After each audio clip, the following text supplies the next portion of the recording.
Hey everyone, if you're in Korea and you're looking to try something other than the usual samgyeopsal, I highly recommend grilled pork neck moksal.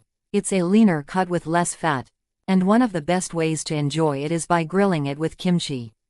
The tangy, spicy kimchi really enhances the flavor of the meat, making it a popular choice here.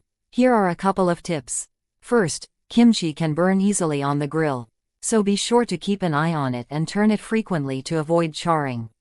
When grilled just right, the kimchi develops a slightly sweet, smoky flavor that perfectly complements the juicy, savory pork neck. The contrast between the tender, meaty pork and the crispy, caramelized kimchi is absolutely delicious. You get a combination of spicy, sour, and umami flavors in every bite. Second, it's a good idea to ask the staff if it's okay to grill the kimchi alongside the meat, as this is considered polite in Korea. Plus, at some Korean barbecue restaurants, they might even offer kimchi for grilling for free. So, make sure to ask if they provide complimentary kimchi. Enjoy your meal, and happy grilling!